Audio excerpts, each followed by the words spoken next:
जय भोलेनाथ। श्री शिव महापुराण का अध्याय 139 और इस अध्याय का नाम है भगवान शिव जी का यतिनाथ हंस रूप अवतार। तो वीडियो को शुरू करते हैं। अर्बुद पर्वत के पास एक आहुक नाम का भील रहता था और उसकी पत्नी का नाम आहुका था। दोनों पति पत्नी भगवान शिव जी के भक्त थे।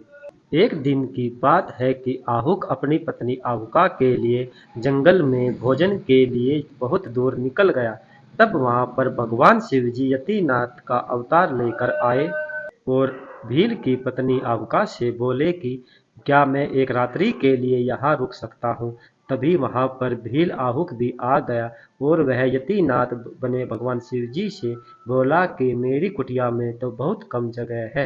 यह सुनकर यतिनाथ बने भगवान शिव जी जाने लगे। तब आहुक की पत्नी ने कहा कि आप दोनों अंदर सो जाना और मैं द्वार पर पहरे पर रहूंगी और इससे अतिथि की धर्म का पालन भी हो जाएगा, क्योंकि अतिथि देवो भव।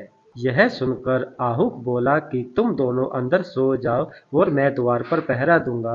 तब रात्रि हो जाने पर भील की पत्नी आहुका और यतिनाथ भगवान शिव जी कुटिया में अंदर जाकर सो गए और आहुक भील द्वार पर पहरा देने लगा। तब रात्रि में पशुओं ने भील आहुक को मार दिया। जब सुबह हुई तो भील की पत्नी आहुका ने अपने मृत पति को देखकर बहुत दुखी हुई और यतिनाथ बने भगवान शिव जी भी देखकर बहुत दुखी हुए।